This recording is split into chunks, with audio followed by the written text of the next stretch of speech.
All right. So as you get out of the car, there's probably like 5 or 6 undead that are around you right now. Do they look angry or they look confused? Nah, they look angry. Why? What? I point to the nearest one and I'm like, hey, you just got out of hell? You're so angry about being out of hell, you're back on Earth? You're so pissed about it? You want to fucking fight the first humans you see? What is your problem? You know what? Enjoy humanity for 5 seconds. Go piss off somewhere else. Ernest flips him off and he's I want to roll intimidation. Okay. That's a 29. If one of them says, shit, I'm not gonna deal with this, and starts booking it away. But there's still a few more.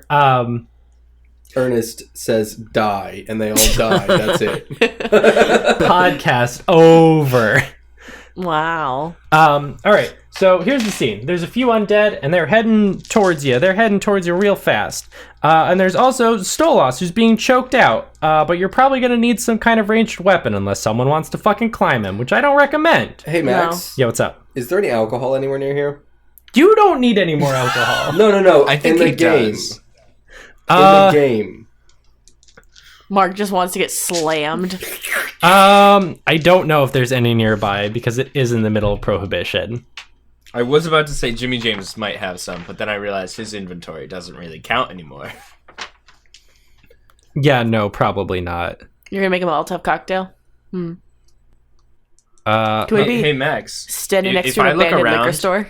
What? Standing next to an abandoned liquor store? What'd you say, Brett? If I look around, is there maybe a Martini Henry rifle anywhere? Or a Martini Henry? Why don't they both roll luck? Like maybe a... I would love that. Oh, yeah. Roll luck. Okay, We haven't- Beth. All right, let's do it. Roll luck. Okay, Let's make GM Beth Beth. the DM. GM. Sorry, yeah, let's just switch super quick. Here, Beth, come Yeah, up. I'm Yeah, down. just sit in the chair. Max is looking like he wants to stab me through the eyes. I got a 4, so...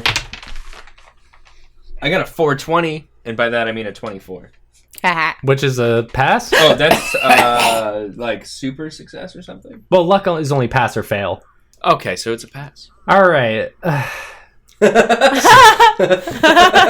guys are asking for a lot, but it's the fucking finale, baby. Let's go out with a bang. Literally. So, as you all take in your surroundings, again, you're sort of entrapped here. There's the car, there's some undead fellas, and there's also old Uncle Carl's alcohol gunporium. The least successful business operation in Cincinnati because it was shut down about 12 hours after opening. No, this was actually before Prohibition, but people were like, no, this is a bad idea. So it was quickly shut down. Jimmy, James, and Ernest, you look at each other and you nod because you know someone missed something in there.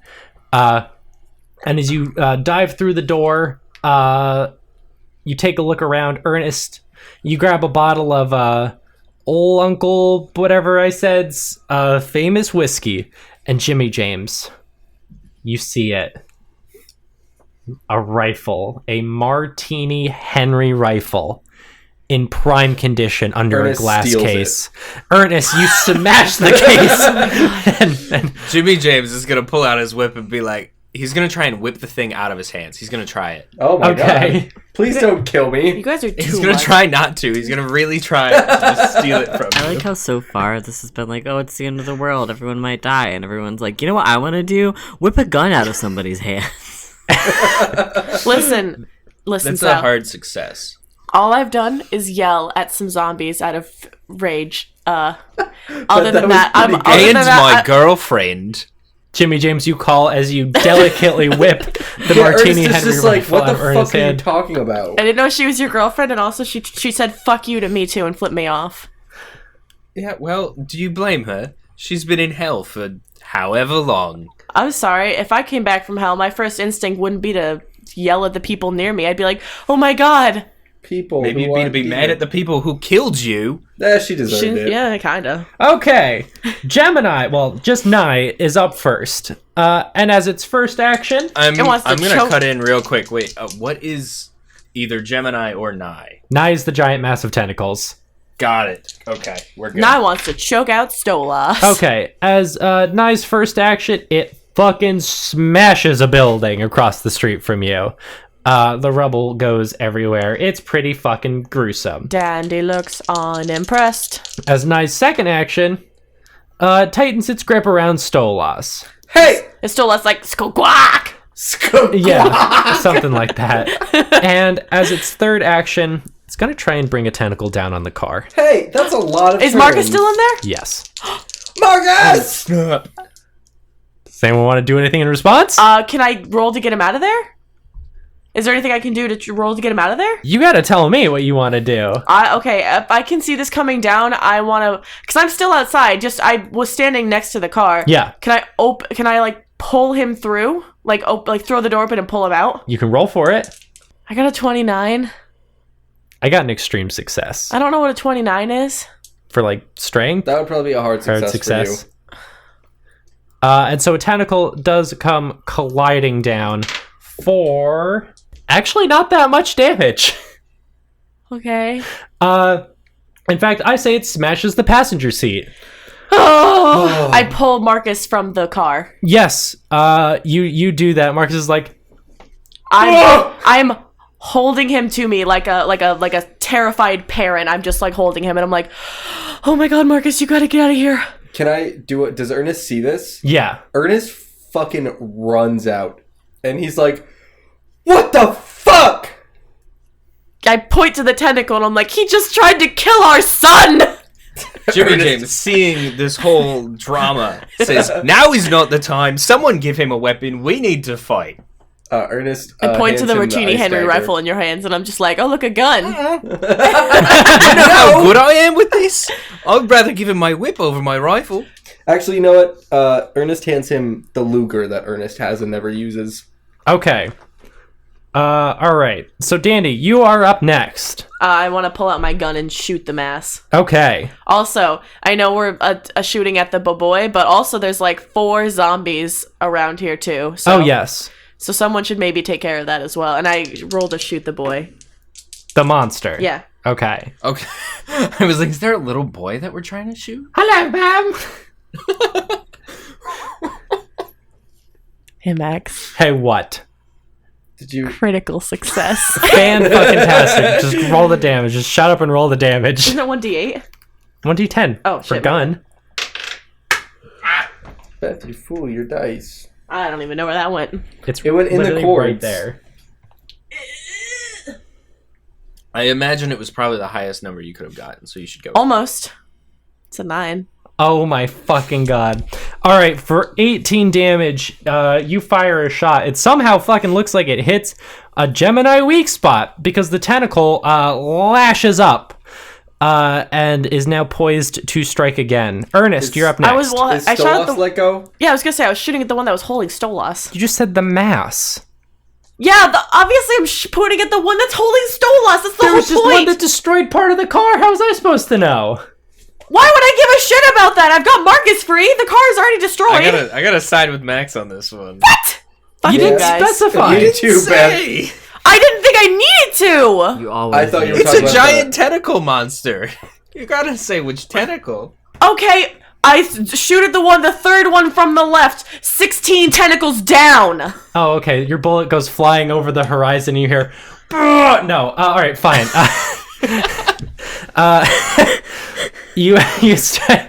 Beth has given me this stank eye.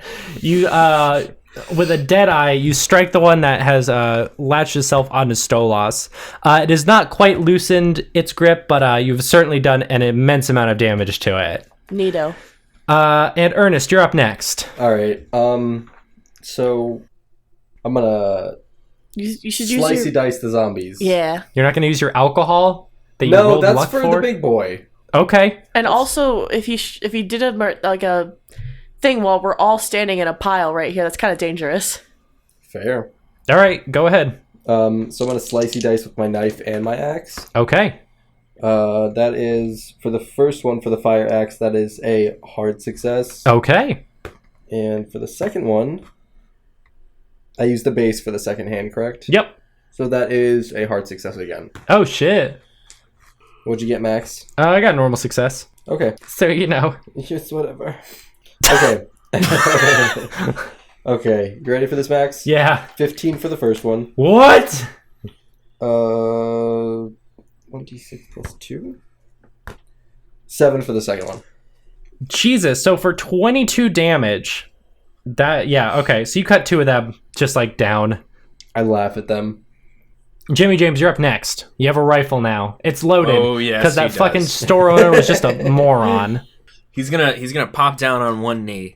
And does this tentacle monster have a face? No. All right, so it's just tentacles all over the place. Yep.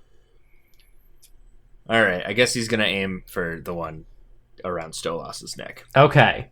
Go ahead and take a bonus dice since you're taking that extra step. How do I do that? I don't even know how to do that. You just roll the tens dice again, Oh, okay. and obviously take the better value. All right, so that was a regular success. Okay, I also got a regular success, so go ahead and roll damage. All right, so that's an 8. Give me an 8, give me a 6. Here we go. What? That's a 13. What? Yeah, the Martini Henry rifle does 1d8 plus 1d6. Holy shit! Yeah, but you can get a maximum of 14, and you got a 13. Yeah, I got a 6 and I got a 7. Fuck. All right.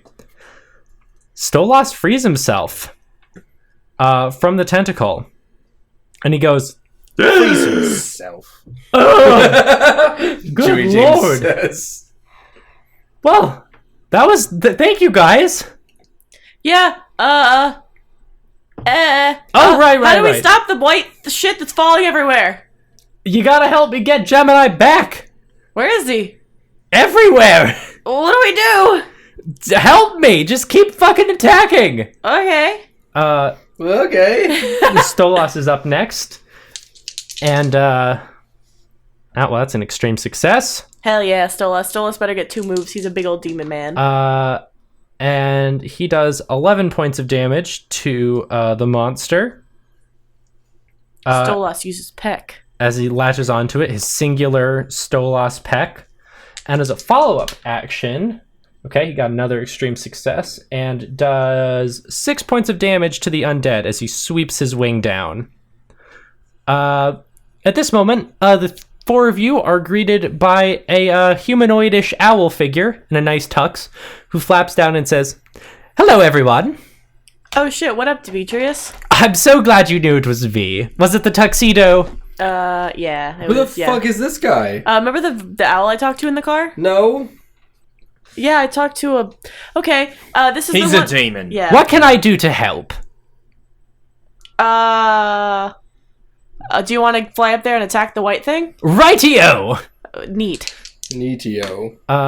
Demetrius, nah, he doesn't do it. He, like, sort of flaps his wings and, like, has his talons out, but it is all for naught. Harvey, you are next. Cool. Do we get all the undead that was around us? No, there's one left. Okay. I'm gonna shoot that one. Wait, should I reload? Because I've... How many bullets? Is it 6 or 9? 6. 6, so I should reload. Yes. Is that my whole turn? Yes. I reload. Okay. Marcus is up next, and he has a little pea shooter now.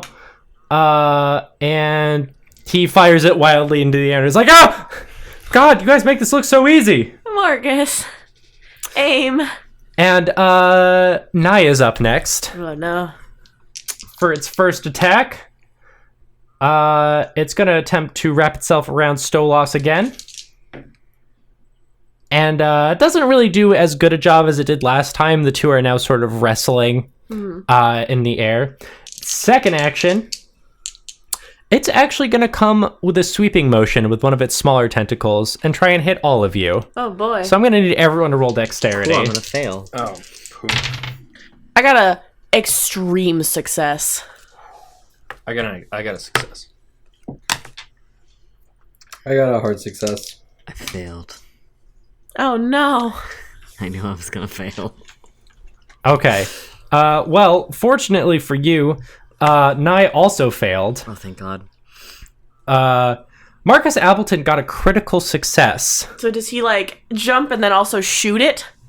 Yeah, He does okay. a backflip. He does a okay. backflip. He shoots it. 4. That's actually... I would love to see someone do a backflip and shoot a tentacle that's sweeping at them. Yeah, it's fucking awesome. sweet. Marcus is a fast learner. Unfortunately, the tentacle does collide with the car, which goes flying into a building and explodes. Oh no, that sucks. Dandy says, sort of like hands on hips, taking a look at the wreckage. Okay. And, but Dandy, is it really just your turn again? I guess Hell it is, yeah. huh? Dandy shoots 3 times. Scores. Okay. At what? The tentacles, I guess, should I shoot at the ones to wrap around Stolas again, or is that gonna have a chance to hit Stolas? I mean, probably, but Stolas is also a fucking prince of hell. Okay. Are you making 3 at them? Yeah. Okay. Okay, so I got a 12, a 2, and a 14, so then I have to roll disadvantage on all 3 of them? Yep. Okay.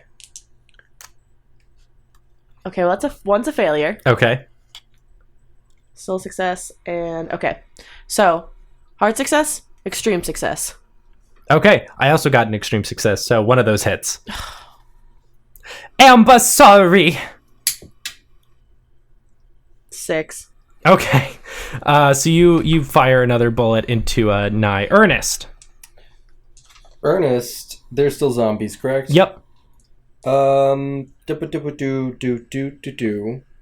He's gonna swingity-swang with his fire axe and his ice dagger. Hell yeah, swingity swang. I guess. So the first one is just a regular success for Okay. the fire axe.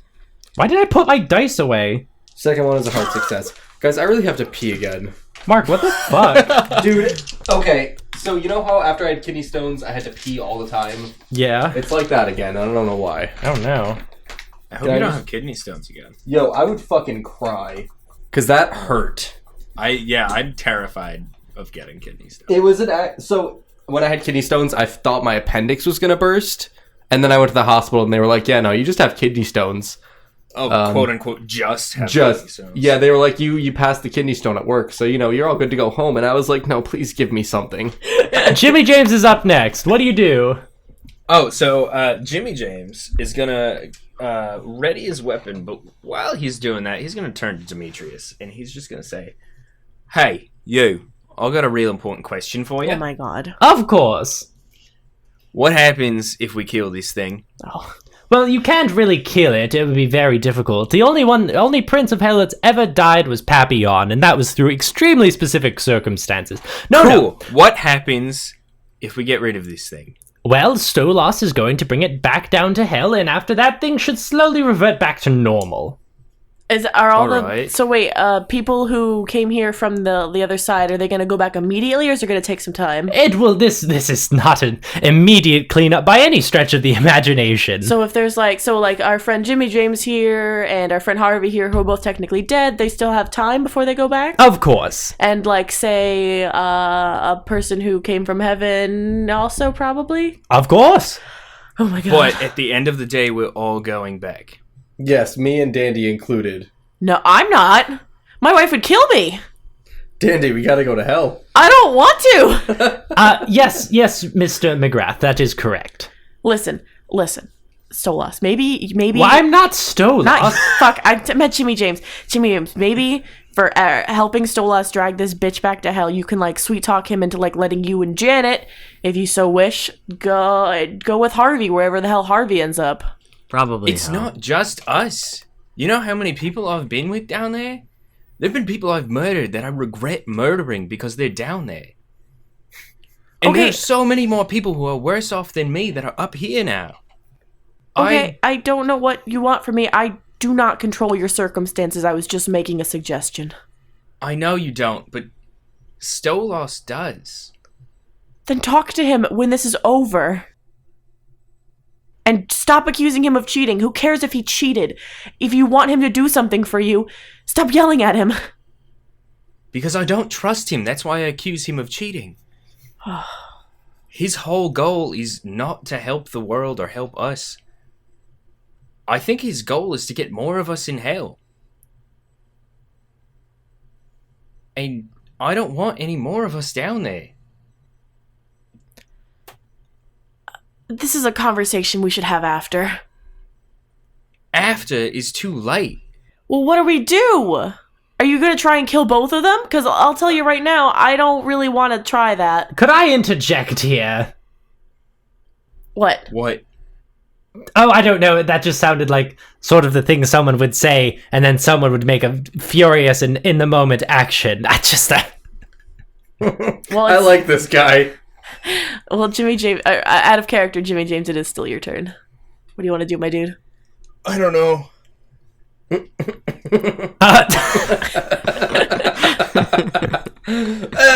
don't know. I'll just chill here for a minute. Well, it honestly sometimes it just does that. Like sometimes I have Dandy make she takes poor what's the word disadvantage because she's conflicted or distracted. So maybe Jimmy James is so caught up in this moral dilemma that he just misses his turn because he can't decide what to do. Nah, he's gonna shoot Demetrius. Okay. Wait, what? Demetrius? Wait, what? You're gonna shoot Demetrius? Yep. What? Why? He doesn't want to go back to hell. He doesn't want anyone to go back to hell. And alright, I'm switching to Jimmy James here. And I sure as hell don't want to be the guy who goes back to hell to live with the people that he put back in hell. That doesn't sound like a good eternity to me. Guys, Ernest wants to go home. I was wondering how we were going to stretch this out a little longer. So, Jimmy James shoots at Demetrius with his rifle. Okay, what'd you get? That is, I believe, just a regular success. Let me double check. Yeah, just a regular success. I also got a regular success, so I guess you can go ahead and roll Demetrius damage. That's 9. Okay, so you blast Demetrius in the feathery chest for 9 damage, and the impact causes him to fly backwards, and he flaps his wings and says, "Excuse me, but whomst the fuck do you think you are, Mr. McGrath?" I'm Jimmy fucking James. And I'm not going back to hell. Harvey, you're up next.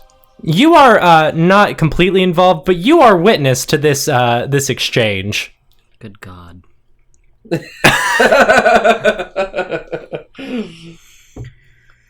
Okay. There's no one dead around us, right? I mean, there's probably, like, one slowly limping towards you on, like, on its hands, but definitely not a concern. Okay. Damn it, because now what Jimmy James is saying has me conflicted. Oh no. Guys, we gotta stick together. It's literal hell.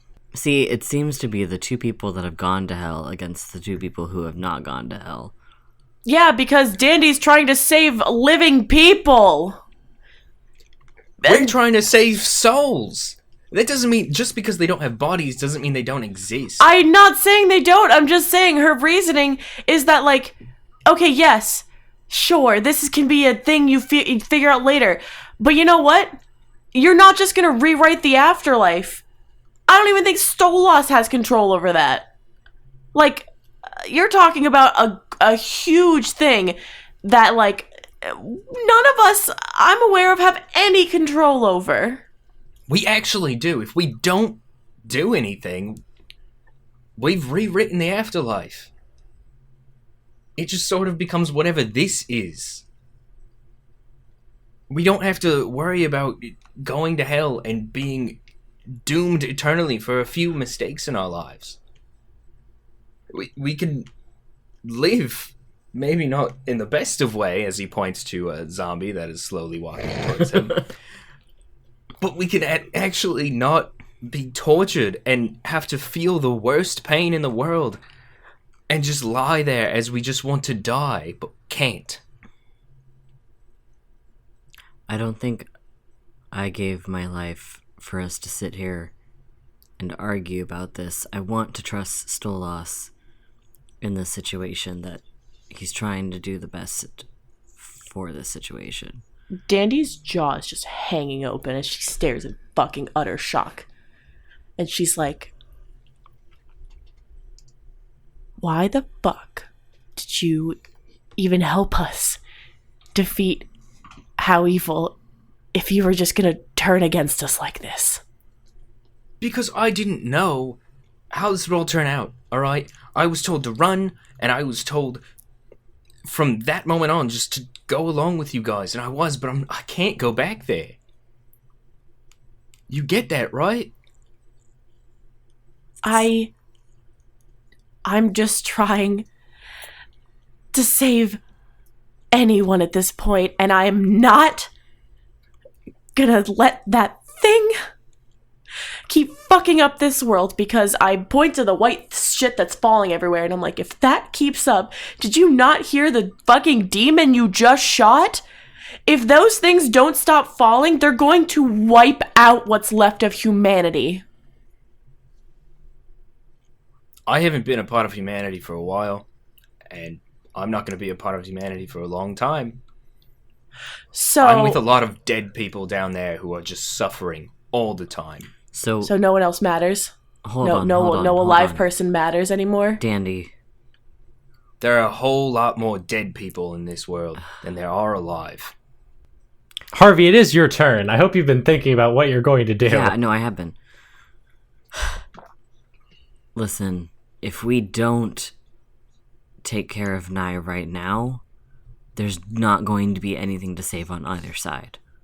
I'm going to go ahead and shoot at the massive tentacles. Okay. I'm going to shoot 3 times, so hard success. Okay, yes. Ooh. Regular success. An extreme success. Okay. Let me roll to resist. Oh, I got an extreme success, so your extreme successes will hit. Okay, so just 1? Yeah. Okay. 2 damage. Okay. That is enough to loosen Stolas, or the tentacles grip on Stolas, who goes, "Hey, what the fuck is going on down there? Velas? Am I mute now? I swear to God, if this thing made me mute, I am gonna scream." "No, I can't scream." Stolas, we're going through a bit of a struggle right now. Just give us a minute. "Yeah, sure. Hold on." Yep, thanks. And Stolas takes a massive swipe at the tentacles for 6 damage, as he firmly gets a grasp on them. At this point, Jimmy James, as you are turning back and forth between Dandy, Ernest, and Harvey, wildly pleading your case, there's one person that you haven't been staring at. And it occurs to you, as you hear the sound of a gun cocked behind you, and you hear, "Boss." Marcus.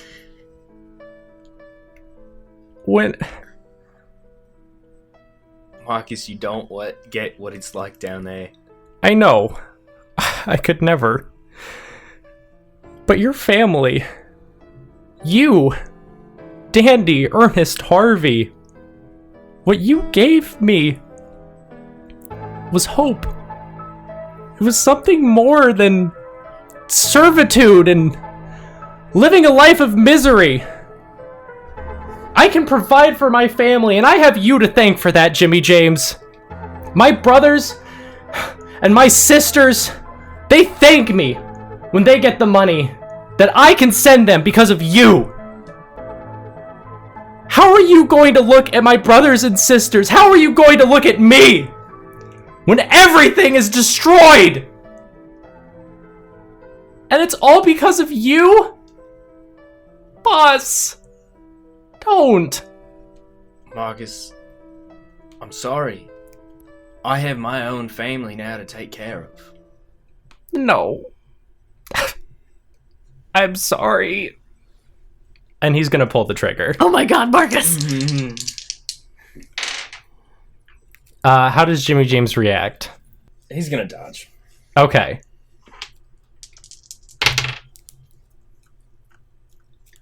That's a failure. I got a hard success. So that's 7 points of damage. Jimmy James damage. Jammage. How does that work right now? Because Jimmy James is sort of undead. What is your HP? So for some reason, I have something crossed out, and it's 7 right now.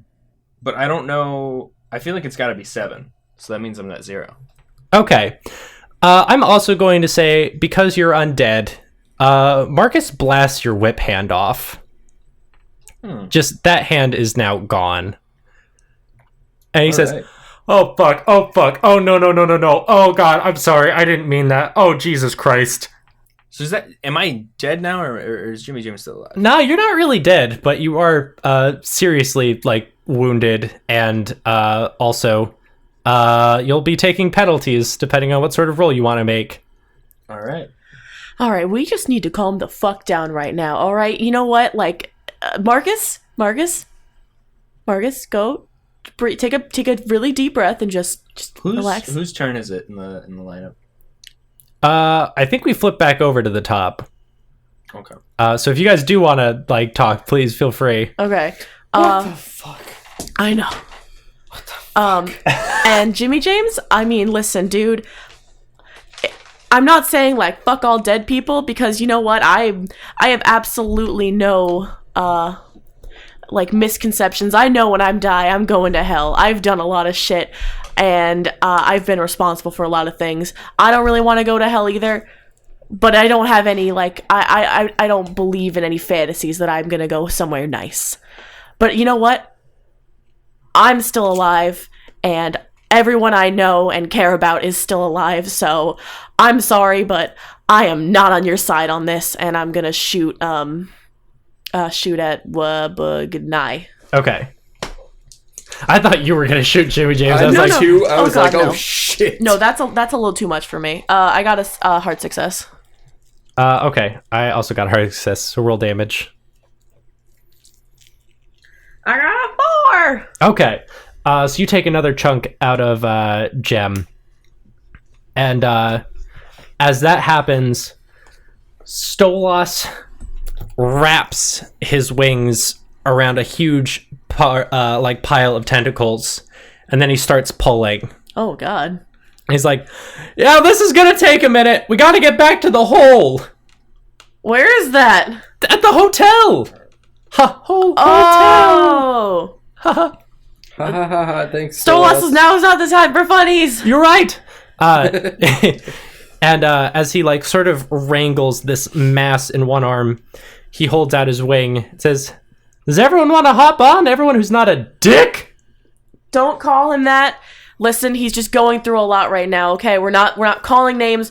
We're all somewhat on the same side of trying to save people. Okay? Everybody. Jimmy James.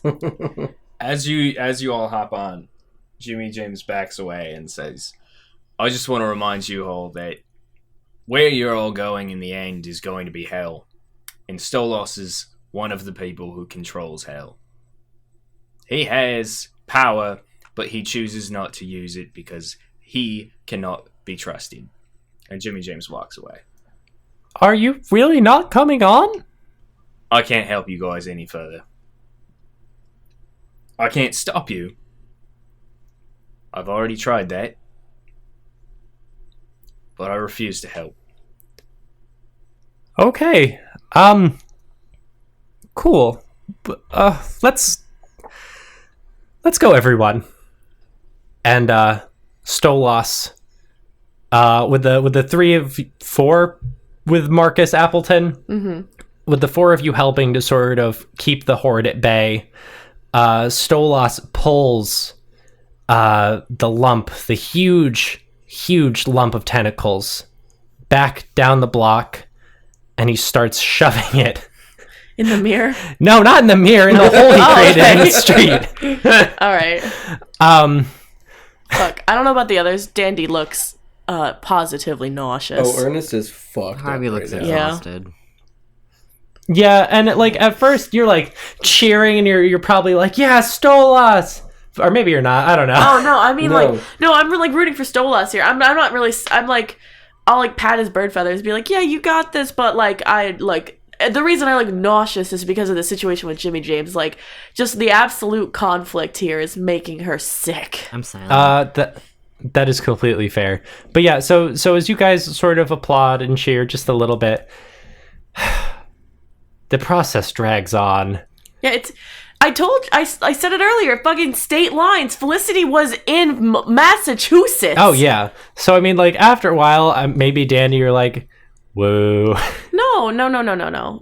No, because, like, he's still going. She wouldn't get bored and be like, woo, go Stolas. Like, this is the process. And, fucking go Stolas. Yeah, I guess you're right. Hours of this pass. And as night falls, beautifully, the last little bit of tentacle is shoved back into hell with a menacing scream, and Stolas says, yeah, we're all fucking scared, and stomps on it for good measure as it goes back down. And there's a moment of silence, and you all feel yourselves collectively breathe an enormous sigh of relief. I punched Stolas. Ow! Lightly. Let me finish. I punched Stolas lightly on the thing whatever I'm sitting on. Yeah, he still goes, ow! Thank you. Is everyone else gonna punch him? I kick him. Ernest is not going to do anything. Ow, jeez, you guys got some mean strength to you. Jeez Louise. I kick him again. Harvey! Sorry, go ahead. He sets you all down, and he looks you all over and says, how about that, huh? We did it. Well, mostly you did it. Maybe I still would be getting choked out if it wasn't for you. Who knows? I don't know. Today's been a lot. This year's been a lot. You're not wrong, Stolas. And honestly, thank you. Because if not for you, apparently we all would have died. Well, no. I want to thank you guys. And I want to apologize. I would thank Jimmy James too, but fuck knows where he is. Maybe we can check in on what he does after this. But I don't hate Jimmy James at all. I think he's got a lot of truth to his statements. I just think he got skewed. Yeah, maybe I can talk to him. I don't know. Obviously, he was not happy where he was. That is a very important takeaway from all this. So we'll see what we can do. But I don't know if there's any part of I don't know what hell's like. I just assume there's no part of it that's nice. Stolas kind of cocks his head and says, maybe we can go over a history lesson later. In the meanwhile, let me say how truly, profoundly sorry I am for everything. Harvey, perhaps you were not a good person, but my actions certainly did not help in any way, shape, or form. Yeah. Dandy, Ernest, I'm so horribly sorry about Henry and Germby. Well, That's Germby. Well, I mean, I can't say, I can't ever say that, what we all went through was maybe made us better people, but at the very least, I'm happy. Well, good. And where I was kind of going with this is, when I first met the three of you, I was a dick. I blackmailed you with Jimmy James's life into helping me, and Harvey, well, I did just about the same for you. Ernest punches him now. Ah, Jesus. And, that's on me, but something about you guys, it hit me, it struck me. All three of us really did. Yeah, we all hit you. I'm not that person anymore, truly. I love the three of you. I do, with all my heart. And I understand if you want me to go back in that hole, I will never bother any of you again. If I can ever truly make up for what I've done, I hope you'll give me the opportunity. I love you, and I mean, everything that happened was fucking awful, and I know a lot of it was partially your fault, but it's not also entirely your fault. It's not like you intentionally killed any of us. And I mean, okay, for us in Harvey's shoes, yeah, that was all you, dude. But I love you, Stolas. You're my friend, and I don't want to just be like, peace. But that's just me. I'm not speaking for anyone else here. Yeah, Stolas, if you leave me, I'll punch you again. Okay, and Harvey, I understand if you don't want anything to do with me again, but you have some time left on Earth, and then once that's up, perhaps we can have a more serious conversation. That sounds good. In the meanwhile, I'm gonna get going. It looks like there's a lot of cleanup to do. If anyone wants to find Jimmy James and, I don't know, try and do something with that, I encourage it. There's still some time. I'm gonna try and get Demetrius to some sort of bird hospital. Stolas, do you think my brother's here anywhere? I'm sure he is. And if we were very cliche, he'd probably come around the corner right now and say, Dandy? Dandy, looks really excited and looks over his shoulder at either of the corners. There is an extremely old man who is hobbling towards you. Undead. Does he look... What is it? Dandy looks, excited and also unsure. Yeah, as the corpse notes your expression, he waves his hands and says, No, Dandy, it's Henry.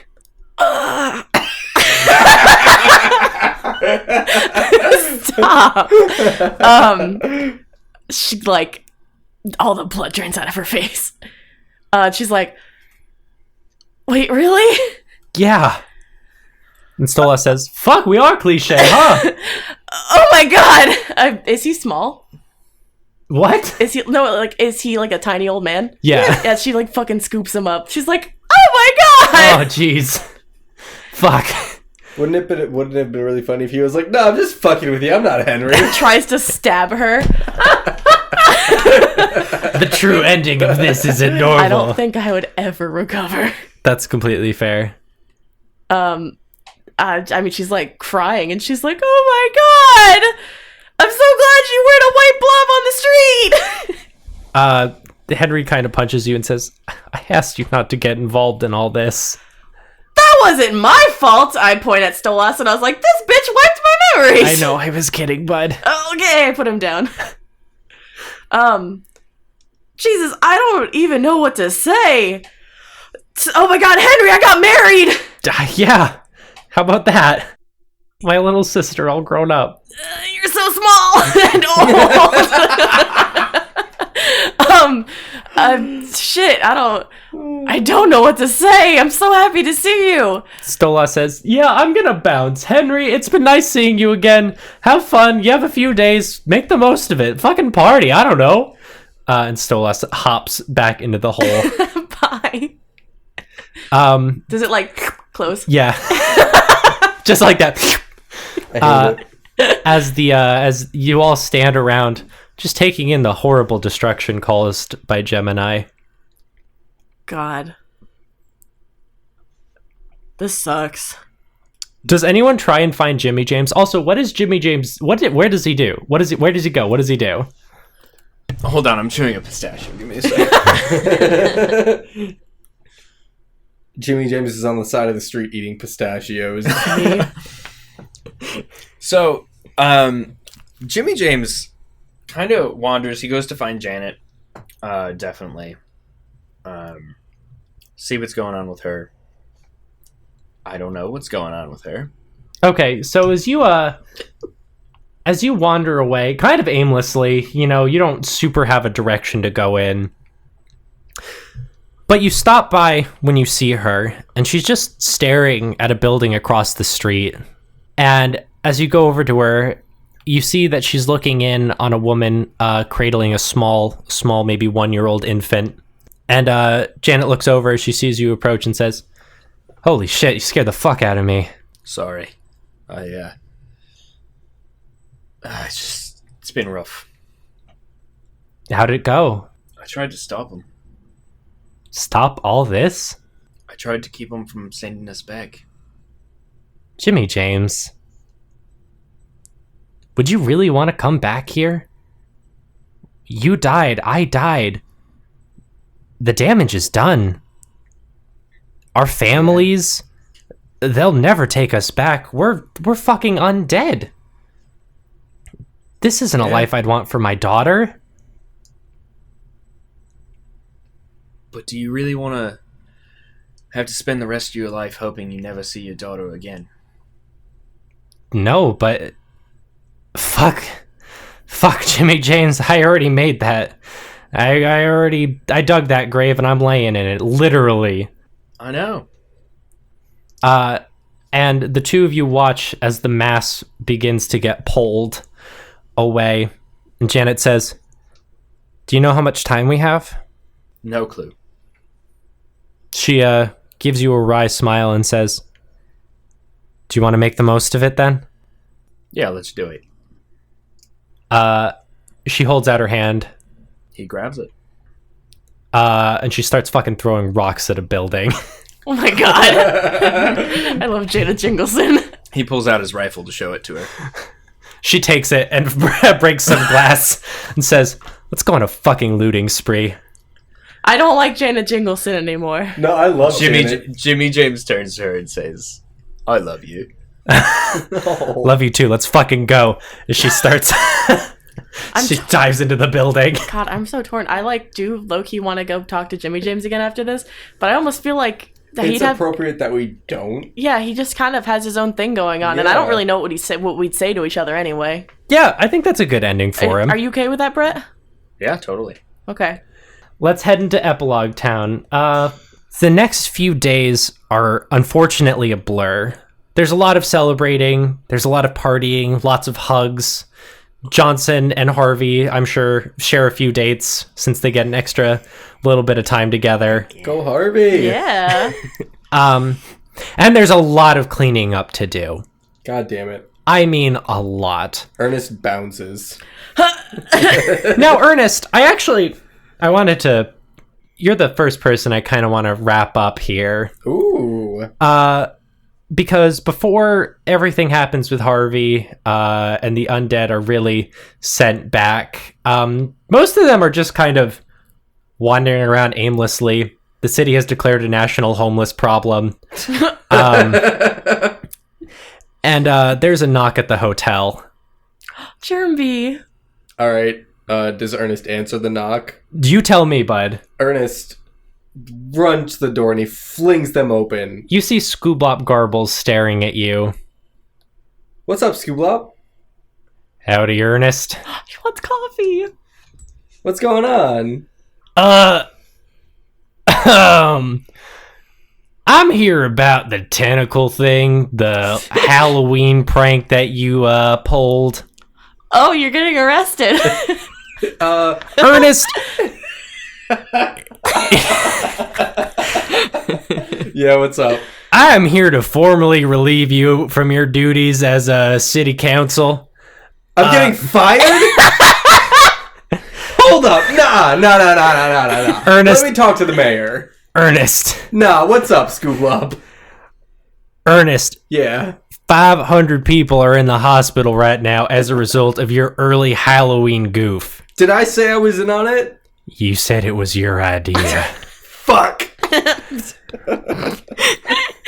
Now, Ernest. Yeah. This can go one of a few ways. Okay. What I'd like to ask you to do is calmly turn around, get on your knees, and place your hands behind your back. You want to know what Ernest does? Does he backflip? No. He puts his hands in his pocket, he turns the radio to 13.4, and he says, "Stolas, get me out of here." What happens, Max? What an earnest way to go. What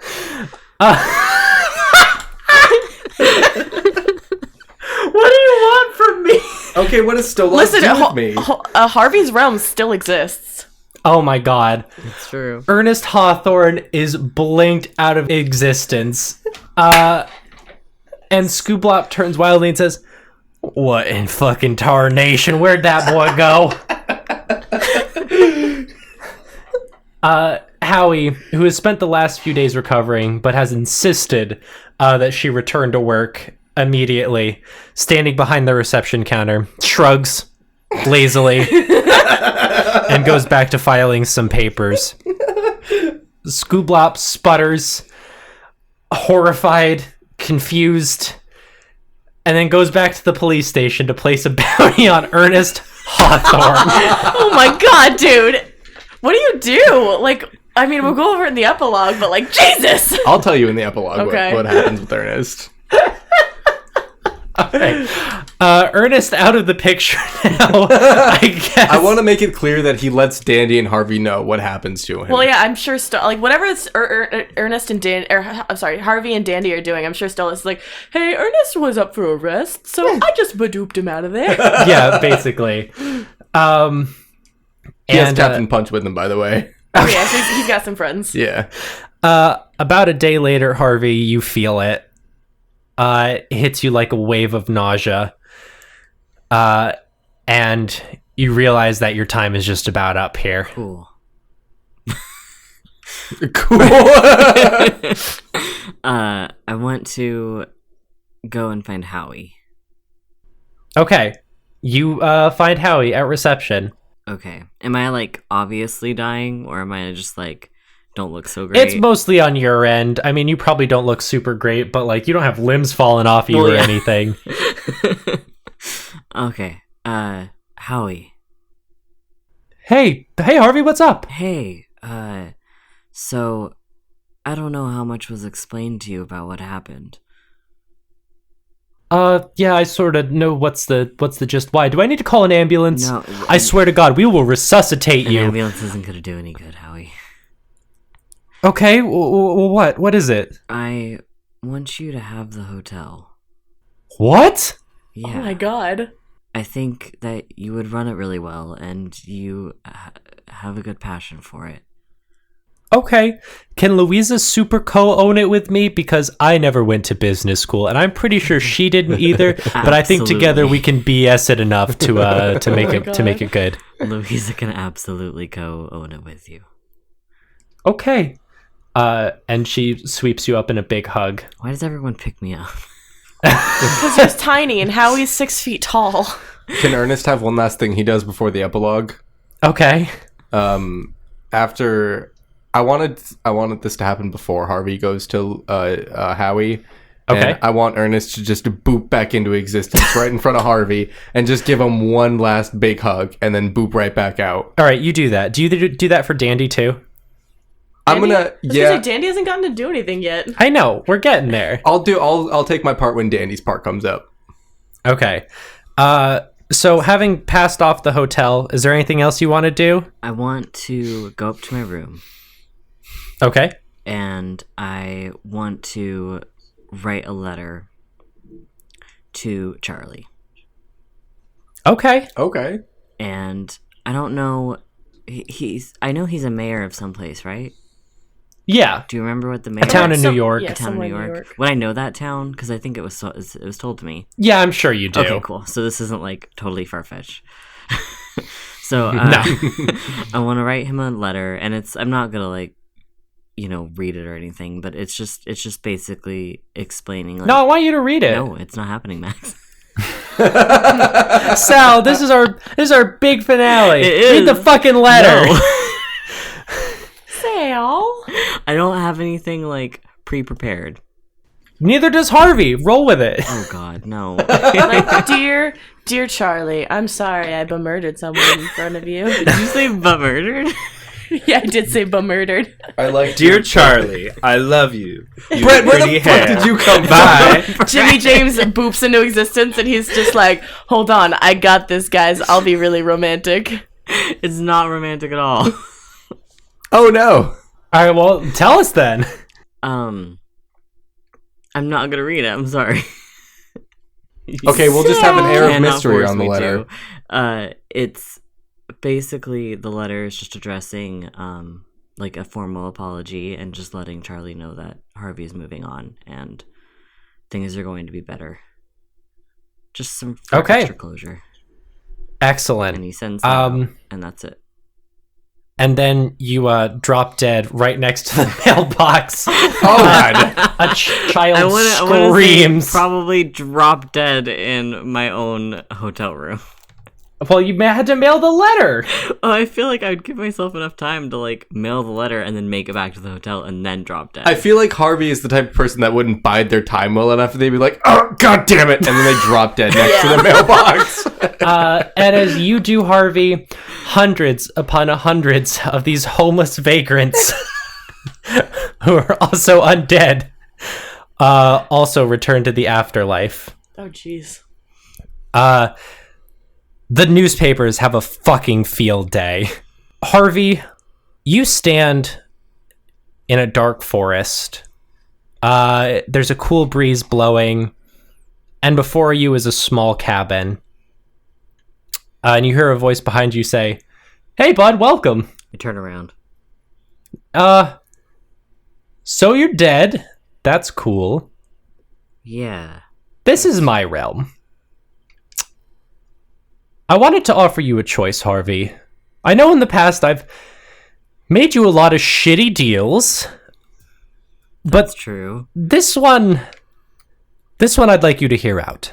Before you is a cabin. I had Demetrius build it, so you know it's the good shit. My boy is a wonderful carpenter. Inside this cabin is just about everything you'll need, and by that I mean absolute peace and quiet. There's a radio. You can talk to your friends, should you so choose. But otherwise, you can be left alone. Forever. For as long as you want. What's the catch? No catch, but there's another option. And it comes with a story. Oh, jeez. You see, Harvey, at the dawn of civilization itself, there was a handsome and dashing man who was also a notorious thief. He would steal jewels and poison anyone in his wake. And when he died, well, he came to hell too. But just like you, he was offered a choice. He could go about his days as a sinner, or he could ascend to something more powerful. Harvey, hell is a place that expands a lot. There's a lot of nasty people in the world. We're always looking for the special sorts who might one day be able to control some of them. Is Harvey getting offered a job in hell? Is Harvey just about to become like a demon? If Harvey wants. Yo, Harvey's gonna control Stolas someday. Doubt. So, what you're saying is, I could have a position in hell, or I could be left alone in a cabin. Yes. Oh, that's a hard choice. Especially for Harvey. Yeah. I think I had a good enough run being a terrible person. And I'm just gonna stay in a cabin alone where I can rest. Sure thing, my dude. I'm a phone call away if you ever want some company. I don't play card games, though. That's fine. All right. And he extends a giant winged hand down and says, "So we have a deal." Sounds like we do. And he shakes the wing. Yes. Beth, I'm gonna have you go last. Okay. So, because I don't know exactly what you want Dandy to do, but so we're gonna come to you last. Think about it. Okay. All right, Jimmy James.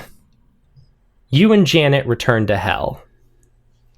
Having spent 3 days looting and on the run from the law. It's been beautiful.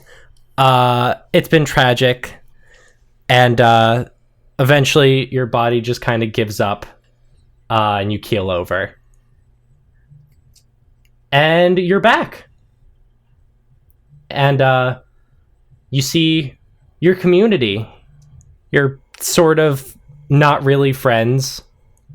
And about an hour or two after you get back, You hear a voice in your head, and you know who it is. And the voice says, "Hey, bud." Jimmy James tries to ignore it. Please do not put me on mute. I would much rather we have a brief conversation, and if you would rather I fuck off for all eternity, that's fine. What if I say I'd like you to fuck off for all eternity now? Can I have, 1 minute of your time? Fine, what do you got? But I wanted to say I'm sorry. To you for everything. I'm sorry for manipulating you with your life into serving me. I'm sorry for what was probably a shitty deal, sending you to fucking Anguis. I was really hoping the adventure lifestyle would suit you in the afterlife, but it seems like you found and wanted more. So again, that's my apologies, and if there's anything I can do, now's the time. Well, I gotta be honest. This whole hell thing is kind of fucked up. Not even just for me, not even for the people I'm around, because we have it, as far as I can tell, pretty easy compared to others. Some of us just made bad decisions in our life. We're not horrible people. And we're being punished for all eternity, and you guys seem to be benefiting off that. Benefiting is a strong word. I would describe us as... You know what? Never mind. You're right. Well, Jimmy James, I don't know. What you're proposing is a lot. It's a system we've had in place for ever. Literally forever. Cool. It's really shitty. You ever try and live in it from our end? Briefly, yes, but that's besides the point.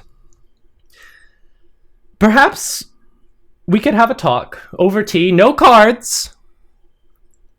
And we could, I don't know, try and do something. Alright. I want you to understand something, though. Until things actually change here, I will never trust you again. Listen, I ever really did, but I sure as hell won't. I know them up there, they trust you for some reason, but no. You don't deserve it yet. You need to do something about this. well, I guess I'll work really hard at trying to get you there, Jimmy James. Why don't you get reacquainted? We'll talk soon. For real, I promise. Alright. And now, Dandy. Mm-hmm. You're kind of in a weird position Mm-hmm. as things slowly return to normal. Ernest is baduped. Mm-hmm. Harvey is badead. Jimmy James is bapissed. Mm-hmm. But you have Louisa. You have Howie and Marcus in the hotel. I just want, I will get to that. How did the 3 days I got with my brother go? Oh shit! Let's totally talk about that. I think that's, He died. I think that they probably went amazing. Mm-hmm. Louisa and him really hit it off. Oh. He assures you that the afterlife is a wonderful place. He's having a great time. That's good. I also want him to. I want to very gently introduce him to Howie and assure him this isn't the woman that did you in. This is someone entirely different, a real friend of mine. Yeah, he's definitely a little wary. But I think by the end, even they are kind of hitting it off a little bit. Mm-hmm. But yeah, I just think that for Dandy, despite all the fucking madness and chaos, this is just really, really nice. Yeah, I think after the last few months, and after the last horrible day she just had, having most of the people she cares about be around, minus Ernest and Harvey, who have other things to do and also running from the law. Never thought that Ernest would run from the law. She's truly happy, through and through. When the time comes for Henry to go back, I'm sure she's a fucking wreck again, but even that's a goodbye on their own terms. Yeah. Yes, it is, for sure. And Henry also knows that it's coming, and the two of you share just a very long hug. It's a little gross. Yeah. But it's still very nice. And then after, fuck. I mean, it's the most important thing is she wants to have a conversation with Louisa about where to go, because now Louisa co-owns a hotel. That's a lot. Yeah. Louisa's the fucking breadwinner now. Yeah. So I think after Henry passes and you sort of take a moment, wipe some tears from your eyes, Louisa bursts in and says, "Ah! Oh, God. Oh, God. Sorry. I didn't know Henry was in here. Oh, boy. He's not anymore. Sweetie? Yeah? We may have just come into a fuckload of money. Pardon? What? I got half the hotel. Wait. Oh, fuck. Oh my god, I didn't get to say goodbye to Harvey! Shit, congratulations, that's fucking amazing, I'm so proud of you! But also, oh my god. But also, shit, oh my god! Sweetie, aren't you best friends with a demon? I'm sure you can give him a proper goodbye sometime soon. You're fucking right! Shit, now you're rich, damn! No, we're rich. Yeah, but oh my god!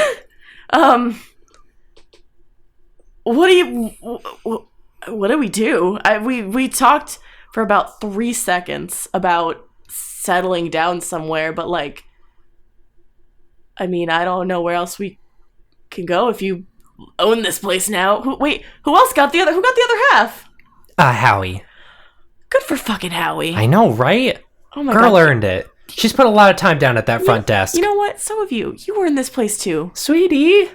God, I'm so fucking happy for both of you. Yeah. We're gonna start with a nice, long vacation. Okay. Then after that, maybe we play it day by day. Okay. I love you. I love you. And she gives you a binormous hug. Oh.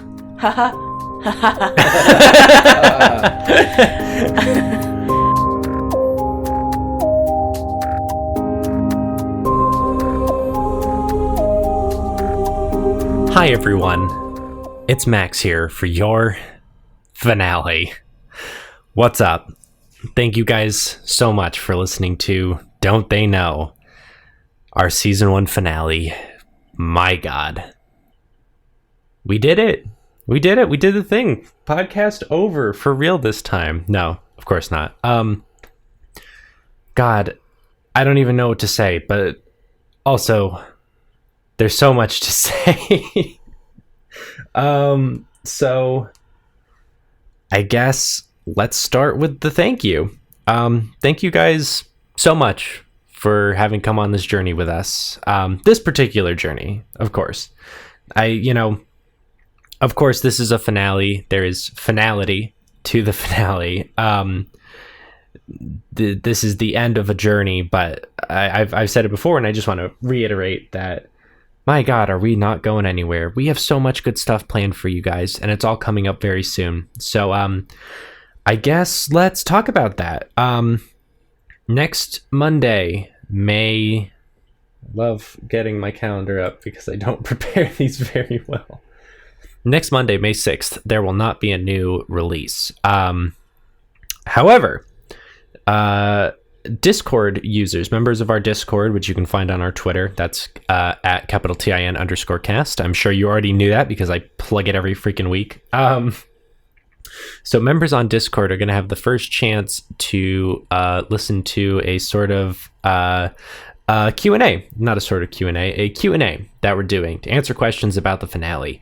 This, as well as another half that we recorded live 2 months ago, maybe a little while ago.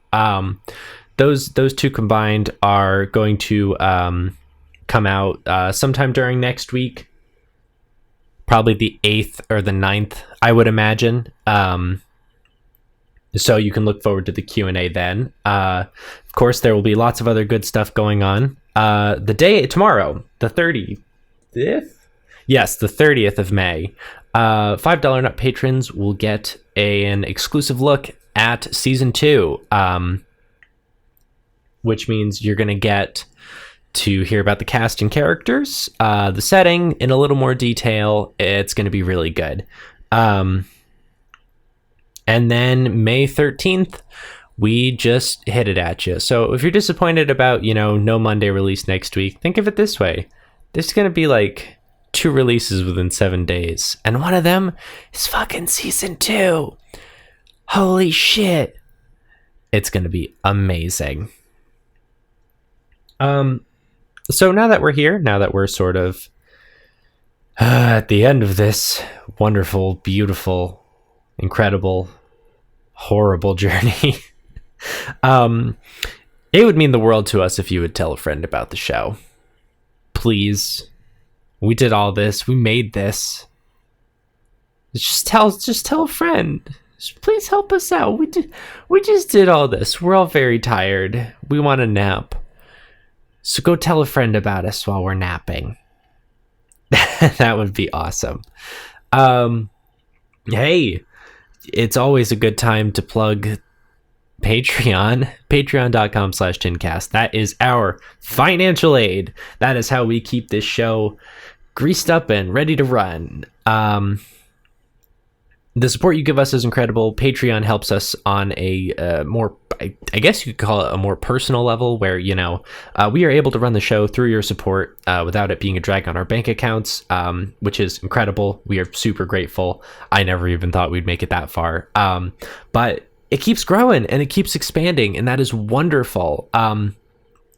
There are so many cool things that we can do as we get more patrons. Full time it's always in the back of our heads. It's like, my God, could you imagine if we were able to afford to do that? And with your support, we can. So head on over to patreon.com/tincast. And it's time.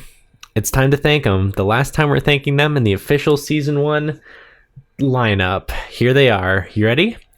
Alexander Yeti, Joseph Stowell, Brett Abraham, Ace of the Lukewarm Yeti, Niji Dragon, Smarties, Emily Kirchner, and Kit. Welcome, Kit. And thank you to everyone else so much for being Critical Success patrons. Officially, as of right now, we have 2 slots available for Critical Success patrons. So if you are waiting, please do not wait much longer, because they are going. And there will be other opportunities in the near future as well for Patreon expansions and more things to do. So, but if you want to help support us on there and have us thank you each and every single week, there's 2 slots left for now, baby. They could be yours. Get on there. Haha. In super wonderful news, we have a personal message this week. The very first personal message featured on the show. We've run some ads before. I'm sure you've heard of Rolling for Mayhem, but we're not here to talk about them this week. If you're interested in running a personal message or an ad on the show, please hit us up on Discord or message us at tincast13@gmail.com. And we'd love to have you send a message. Anyway, this one is from Niji Dragon, and it goes out to the Maximum Max, who's not me. They are a very active member of our Discord and also our community, but they are not me. All right, here's the message. Thank you so much for getting me into This Isn't Normal. You have amazing taste in podcasts. Without you, I wouldn't have joined this rad community and made new friends to be fucking nerds with. It's amazing what a post on a Taz side blog can lead to. Keep being amazing, bro. Ooh woo. That's awesome. I don't remember if that ooh woo was there originally. I don't remember it. I feel like I would have remembered that. But thanks, Niji. Thanks, the Maximum Max. And yeah, I mean, listen, I second that. It's amazing what a post on a Taz side blog can lead to. Wink, wink, nudge, nudge. So yeah, if you want something like that, hit us up. Let us know. $25 personal messages, $50 ads. Hey, now that we're done with the season, now would be a great time to leave us a rating, a review, leave us a subscription. Well, I can't leave us a subscription, but you can subscribe, and that would be cool of you to do. Thanks. So, as we get to the end of this ad break, the last ad break of season 1, which is wild to say, and I did this fucking last week, and I knew I was gonna do it again. I didn't want to do it again. I was like, one's enough. Leave it there. But I should have done it this week anyway. So I don't know. It's just fucking nuts to be here, saying that we have completed a journey. That we did it, start to finish, with all the joys and the setbacks and the complications and the wonderful, wonderful laughs and memories that I'm sure we will all share and cherish for a long time to come. It's really cool. I can't thank you guys enough for getting to this point. Whether you were with us from the beginning, whether you joined on because a friend told you to, or whether you read about it on a Taz side blog and decided to look into it. Thank you for listening to all of this. The amount of work that, us as a cast have put into this project is countless. We put countless hours into this over the last year and a half. And we will continue to put countless more in, but I want to say thank you for being a part of our work. And not just as a consumer, but as a community. Between the Discord, between #TinCast on social media, between people sending us pictures of their dogs and other pets to our email, it's incredible. I wouldn't trade this for the world. So truly, truly, thank you guys for your support.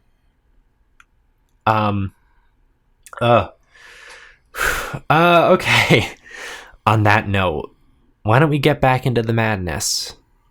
Tune in next week if you're on Discord. Come along, live Q&A, 6 p.m. Eastern Standard Time. And otherwise, stay tuned. I'm sure we're going to start dropping the good stuff about Season 2 real soon. We'll have it plastered all over social media in no time. So, thanks. Let's get back to it.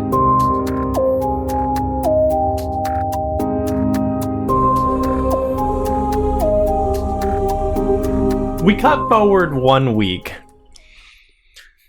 The madness, I mean, it's still pretty prevalent. There's a seemingly endless amount of cleaning up that needs to get done between the destruction and the recently exhumed dead bodies, some leftover goo. Ugh. Goo. It is goo.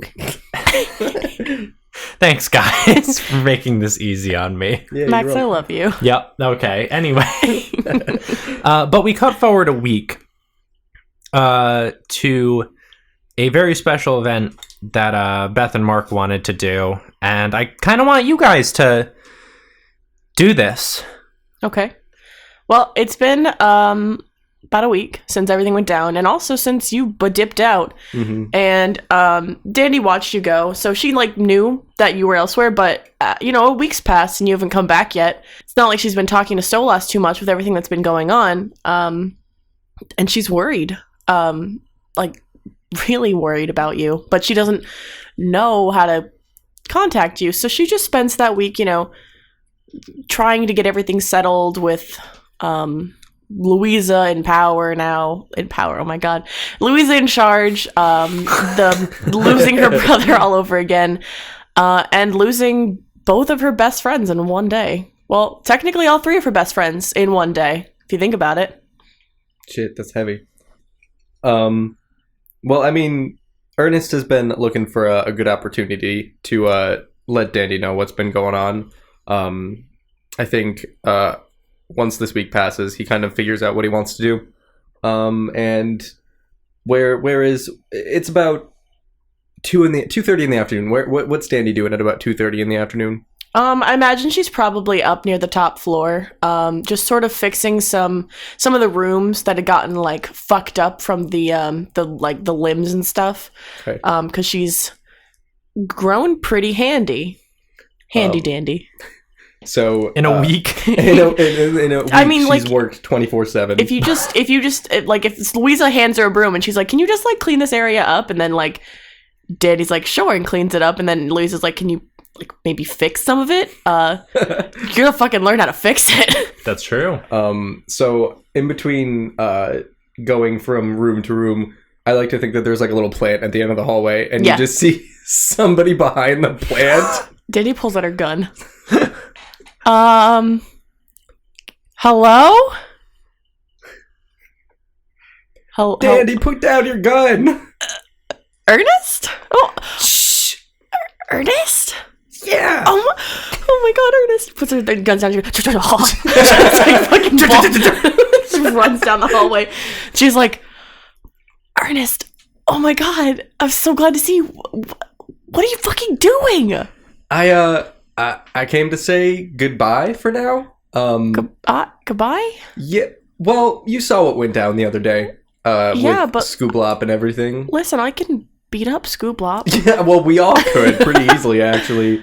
But I don't know. I don't want to live in this hotel forever. That's pretty fair. It's a little depressing.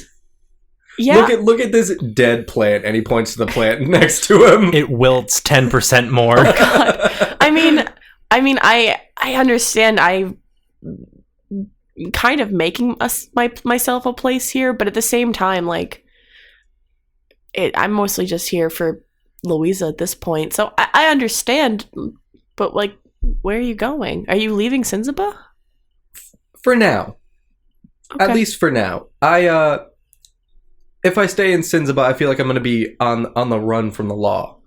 And yeah. Well, listen, Ernest, I love you so much, and the past year we've become very close. But oh my God, you do so much dumb shit, Ernest. Ernest Hawthorne, you are a dumb man. Yeah. Remember that time I gave my name to that dance instructor, and that's when it all started? Remember that time that you fucking, on rare occasions, remember that you have a southern accent? When things get serious, I get southern. That's fair. No, And also, I've been down south for a day or two. Just really? Just getting back to my roots. I'm happy for you. I'm really gonna miss you, though. I'm gonna miss you, too. I'm going to come back and say hi, and wherever I am, I'm sure you and Louisa can come. Yeah, I imagine she's probably going to have to travel eventually if she wants to expand. I mean, it has been a week, and she and Howie are just going nuts on plans. They want to fucking expand. So I don't know anything about that, and also, I don't know. I don't think I really want to be anything involved with that, so I'm probably just going to be like, maybe a janitor. Maybe I'll be a janitor. Or a room service, maybe? No, I don't want to deliver food to anybody. Okay, I'll just eat some of it. Okay. But yeah, that's fair. No, Yeah, we'll find what time. Sorry, I go ahead. didn't mean to cut you off, but before I forget, and he pulls Captain Punch out of his little pocket, and he hands Captain Punch to you. Hi, Dandy. Hi, Captain. Are you sure about this, Ernest? Yeah, Little Punch and I talked about it, and he needs a stable place to become a full-grown boy, a full-grown communist fighting boy. Well, I can certainly give him that. I don't think I'll be having kids anytime soon. Oh my God, kids! Can you fucking imagine? Wait, Ernest. Yeah.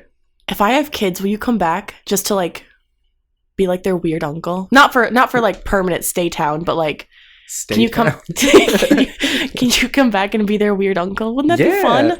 I'd like that. And I mean, You're like I said, I'm gonna come back. I've got you. I've got a Dan.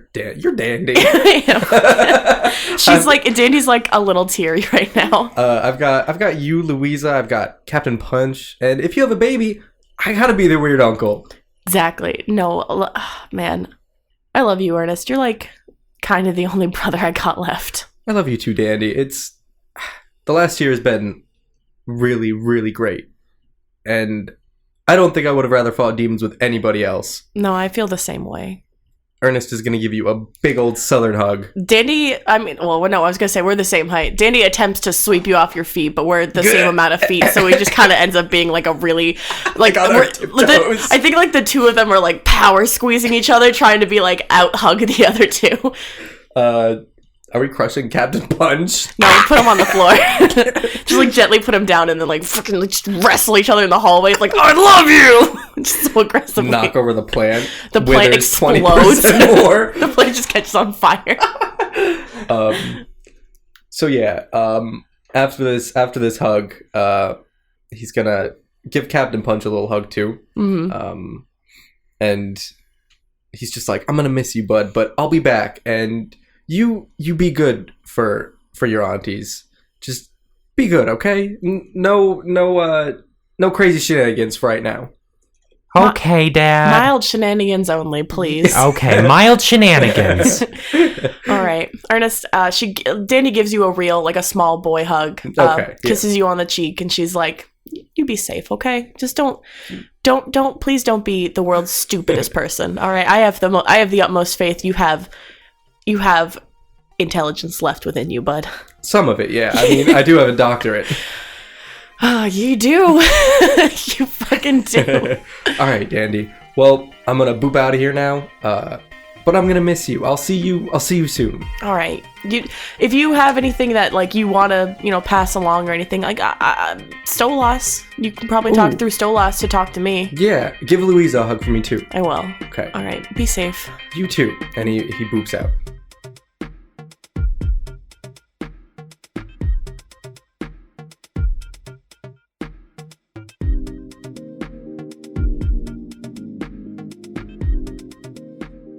We jump forward about 10 years.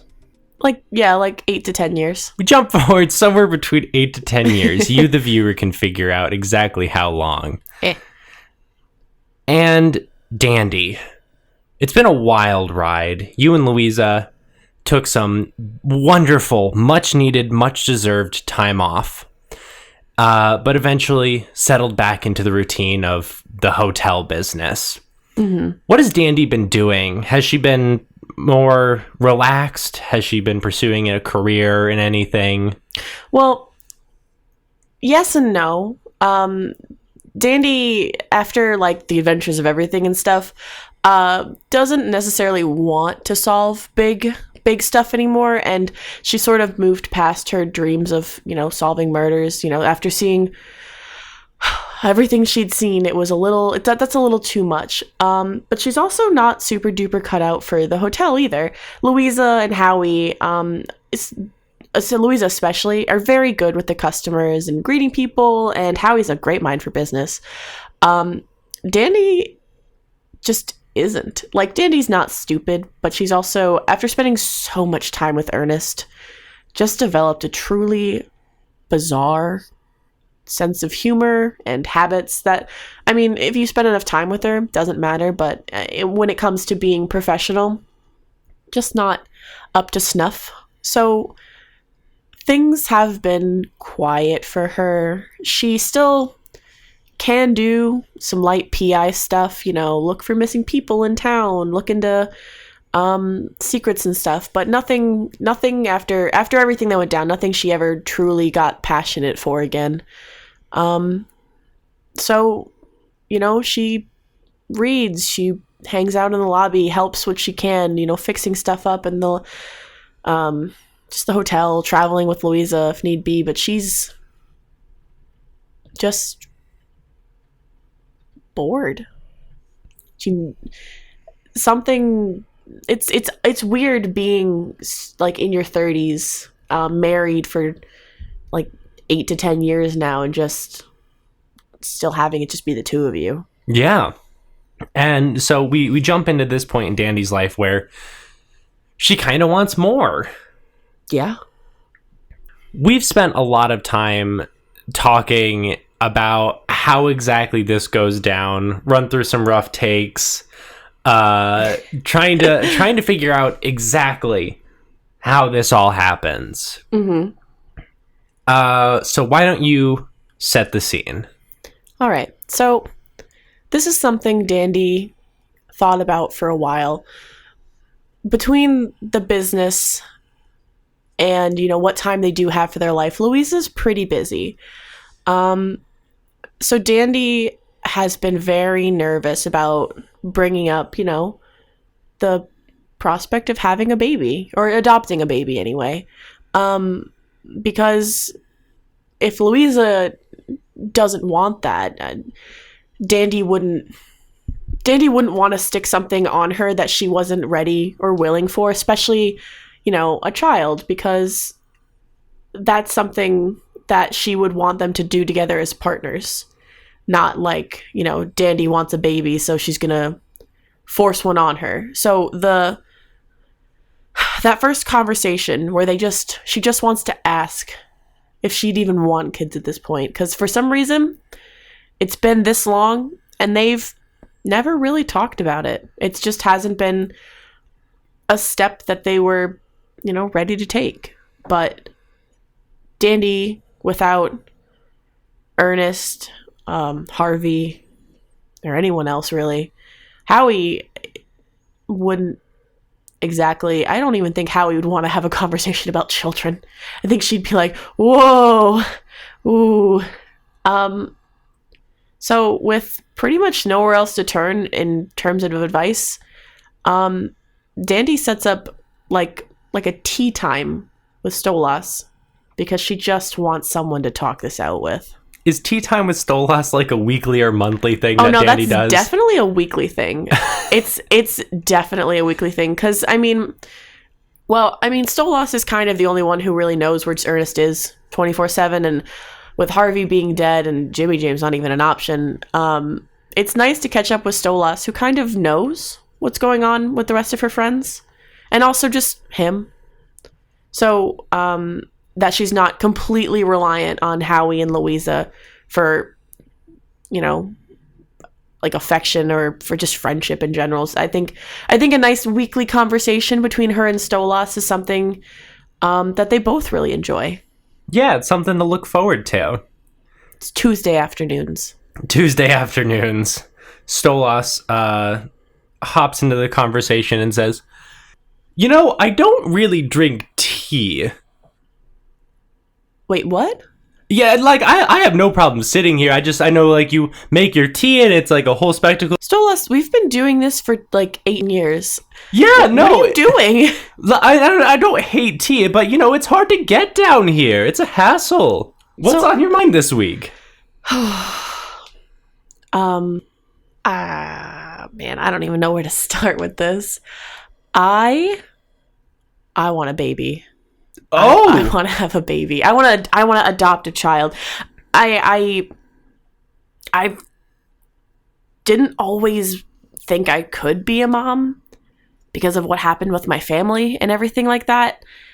But I love Louisa and I will always love her. Nothing is going to break us apart, and I want to expand our family, but I'm so scared to ask her because I don't want her to think that, like, this is something that I need, because the only thing I need right now is her. And this is something I deeply want, but I also don't want her to feel like this is something she has to do for me. I want to know that this is something that she wants as well, and I'm scared if I ask her, she's going to say no, or maybe she'll just say yes because she thinks that's just the next step in our plan. We don't even have a plan. I know we're just sort of going. I'm scared, Stolas. I don't really know what to do. Well, I would recommend starting with a conversation with her. Yeah, obviously I can't just like go home and be like, I bought us a baby. Yes, no, definitely. Adoption's a very tricky, complicated process. Oh my god, I know. It's both nice and also not great because we don't have the luxury or the dangers of just ending up like one of us is just like pregnant. Like we were able to do what we wanted to do, and now this is something maybe we could do, but like I also just wish that like sometimes we could just be like, oh, we're pregnant, oh, it's a surprise, and now we got to go through this big hassly process. And at the same time, I know adoption's great. I don't know, still us. It's so weird. I don't know. It's a lot. Which one of you would it be? If we were pregnant? Yeah. Who would it be? Oh boy. I don't know. Probably me, because I just have a lot more strength, I guess. I mean, not like strength as in like emotional strength. Like Louisa could fucking do it. I know that for sure. But I'm also like huge. I'm so tall, and I'm a pretty strong lady. I feel like I could do it no problem. Not that she couldn't do it. I just feel like if we were gonna like go for it, well, not that we can go for it, but like if it was something that could happen to us, like I'd probably have a better chance. I feel like, yeah, no, I would feel more comfortable if I did it, just because I feel like I wouldn't really want to put her through that anyway, you know? She's so busy too with her job. I feel like she would just prefer not to be pregnant. I super don't really do a ton except to help out and support her, which I love. Like I love doing that. God stole us. I need to talk to her. And just bear with me here. So it would be you who'd be pregnant with hypothetical Louisa's hypothetical child. Well, like that's what you're saying right now, right? I guess, but unfortunately that's not possible. Hey, Dandy? Yes. Hey, Dandy, take a seat for a second. Hey, Dandy, sit on next to this radio in which you're talking to a great prince of hell. Dandy. Have you forgotten what's possible? No, I am sitting down because I am drinking tea. Where do you draw the hypothetical line? Is it before or after the giant demon? Stolas, I have known you for a long time, and if you're about to tell me that you have magic baby-making powers, I might go. When you put it like that, it sounds horrible and somewhat sexual. No!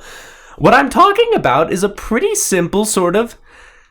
Well, this is gonna sound gross. It's like a blood magic-y type thing. Oh, wait, I'm sorry. I thought we were just having like a ha-ha. Are you actually serious about like making a baby? Like making a real baby? Making is it like a magic baby? It's a bit like a magic baby, but it won't be a magical baby. Yeah, okay, because listen, this is a lot to take, hypothetically or otherwise. It's a lot to consider, but also like, I don't want to have a baby that can do magic. No magic.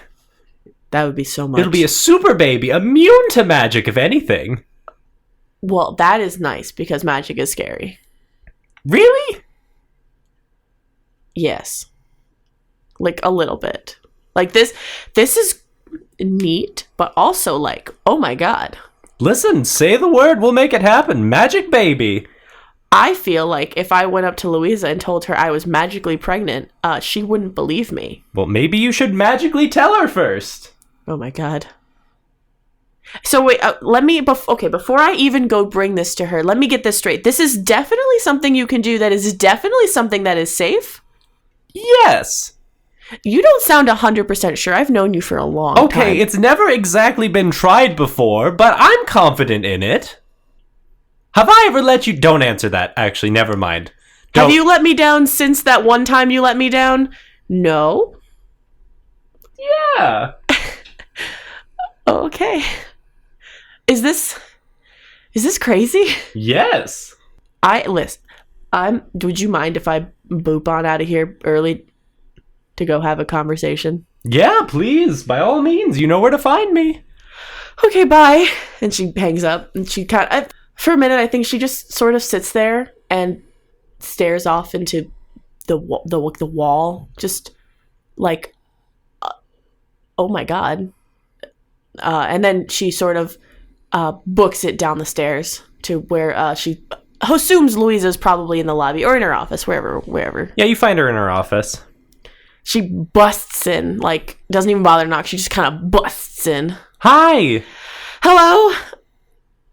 Are you busy? Kind of. What's up? Is it, like, super busy, or can I maybe have an important conversation? Yeah, I'll just... And she's, like, speaking into the receiver of a phone. She's like, I'll call you back, Jonathan. And she hangs up. Dandy closes the door and locks it.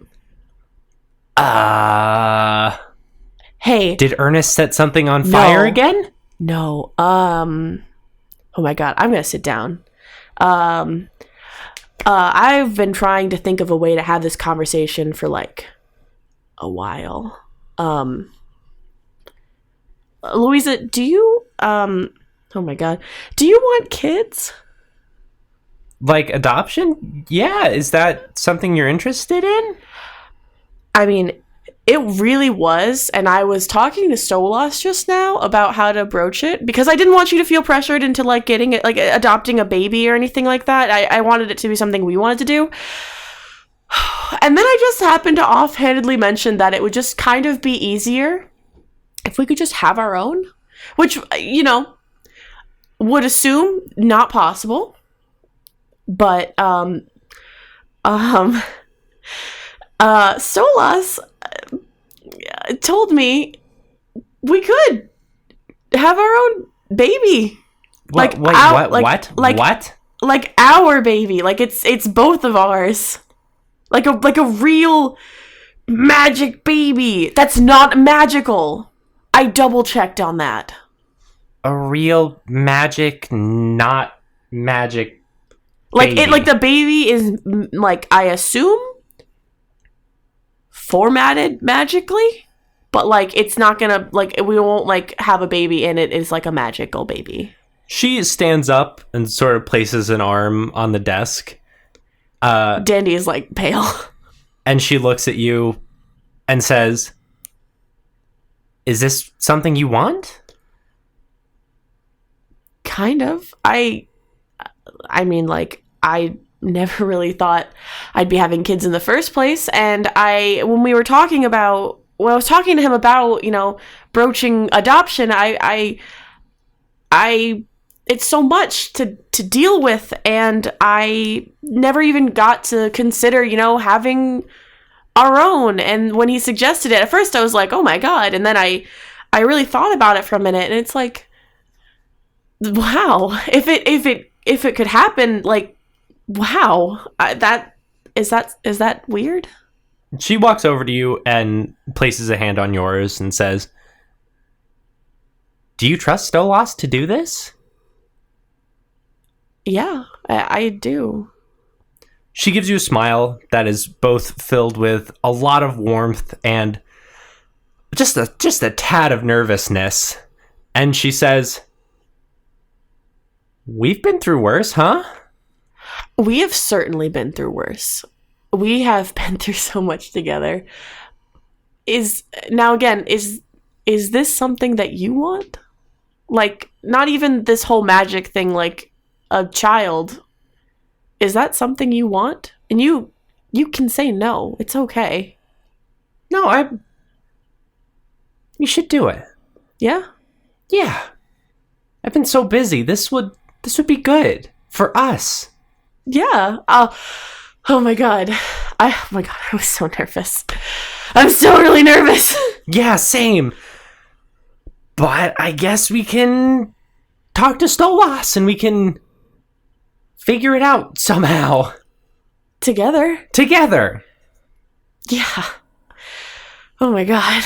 And she, Dandy stands up and sort of, like, sweeps Louise up in a really, really big hug. I love you, Dandy. I love you too. And Ernest didn't set any fires? This isn't leading into Ernest setting fires? No, I was literally just having tea with him, and I was like, I gotta go, Stolas. I haven't heard about Ernest or any of Ernest's local fires in about 2 weeks. She gives you another smile and says, a magic baby. I swear to God, if it ends up being magical, I'm gonna kick Stolas' ass.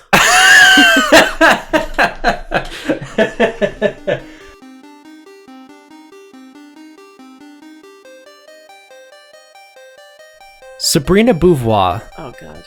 spends the rest of her life in as a complete nobody, and she's okay with that. A horrible secret, her deepest, darkest secret, was almost revealed when those 3 meddlesome assholes tried to get it out of her, but she successfully hid it for the rest of her life. Years later, at the dawn of the internet, a small Beauvoir fan forum opened up and began to notice startling connections between disappearances and characters in her books. Lacrimosa returned to the depths of hell, furious at the betrayal of those she considered her friends. I feel horrible about that. Who was this? Lacrimosa. As the years and later decades passed, the Duke gained a reputation as one of the most monstrous beings in all of the underworld. Eventually, word passed to her through the grapevine of a mortal living down in hell who shared an equal disgust for Stolas. Captain Punch would fight communism for the next 20 years, diligently attacking this invisible foe. During the 1950s, he went into hiding, emerging at the end of the McCarthy era with a new foe in mind: capitalism. Marcus Appleton never quite recovered after he had to shoot his boss in the hand. That was pretty traumatizing. But he tried to move on. He climbed his way through the hotel and eventually was able to move his entire family in with him. Later down the line, Harvey's Haunted Hotel would be famous for the nepotism in the Appleton family, but it eventually came to pass. Howie would forever wonder what would have happened if she had rejoined the evil version of herself. Some nights it would keep her up, but she always tried to put on a smile. Joined with Louisa and her friends, what was left of them, they continued to manage the hotel to the best of their abilities, eventually spreading it out across the country. In her last moments towards the end of her life, shockingly enough, her memories did begin to return. The good, her childhood, her parents, old friends she had completely forgotten about, and also the dark and twisted mentality that had once consumed her. In her final moments, she grabbed the hand of whoever was sitting closest to her and said, she grabbed Dandy's hand, sitting closest to her, and said, "Man, I was a dick for a while, huh?" And she passed peacefully. Stolas did his best with Jimmy James, but something had changed inside of him. They were never able to reach any sort of agreeable circumstances. Despite that, Stolas worked hard to continue to deliver some sort of compensation for his actions. He was never 100% sure if he was forgiven, but it didn't stop him from trying. The Moth people, pretty horrified with their circumstances after the, whole hell thing, and kicking themselves for the opportunity to return, just sort of passing that all by, continued to live in Sinsaba and eventually spread out across the country, maintaining their secret identities. Towards the age of the internet, various message boards would report on a well-known cryptid out in Seattle who would help lost travelers in the woods. Mothbot. Who's left? Is there anyone else that we cared about? Gerald. I think Gerald was important enough. Gerald, the guy who started the whole thing, Jimmy James's neighbor, that Dandy really wanted Jimmy James to fuck. That's fair. That's super fair. Do you remember what happened to Gerald? Gerald Thompson tried to maintain an honest and good life for himself after whatever weird shit happened with the lizard. It was a lot for him, and sometimes he would look out across the street and remember that very handsome and dashing man that would sit on the porch and tip his hat. Gerald was never 100% sure if he could read. Louisa Lane spends a good long while getting to the top of the hotel business. Eventually, a couple decades into it, she realizes that the stress is simply too much to bear and passes off the bulk of her responsibilities to Marcus Appleton, who seems delighted. She then spends the rest of her time with her family, with Dandy, with Magic Baby. With magic. And together they live out a life that could almost be considered normal. Jimmy James, I have to imagine that Jimmy James and Stolas definitely attempt at negotiations of fixing hell. But honestly, I don't think they would go very well. After several months, or maybe even years, negotiations sort of break down, and I don't think either of them ever talk again. Jimmy James creates a life with his community as he slowly begins to become a little more and more resentful against Stolas, sort of blaming him for everything that happened and all the pain and suffering. Oh my god. Oh, fuck. That's really good, Brett. Harvey, he likes living alone in his little cottage thing, cabin. I can't remember if it was cottage or a cabin. Okay, he likes living alone in his cabin, and I imagine he does talk to Dandy and Louisa and Howie and everyone through the radio every now and again when he's feeling lonely, and I also imagine that Johnson visits him, and I think that's really all he needs. And he feels a lot more at peace with himself and feels like he's grown as a person and did everything that he could to make up for all the sins that he committed. And even though he's technically still in hell, like, it's not that bad. Ernest, he boops in and out of reality. He's back and forth. He visits Dandy. He visits Harvey, if Harvey's okay with that, obviously.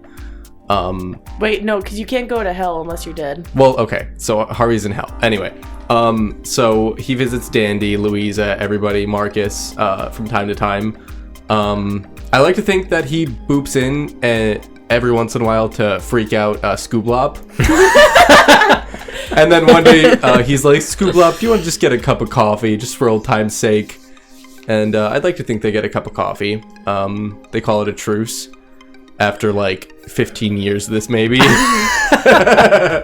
And then one day, Ernest, before passing, Ernest makes a deal with Stolas, so that way he can have a similar deal as Harvey's, where he can still interact with everybody. And on one of his adventures, he takes on more than he can handle, and he dies. And in that, he communicates with everybody through radio. So he talks to Jimmy James, he talks to Harvey, Dandy.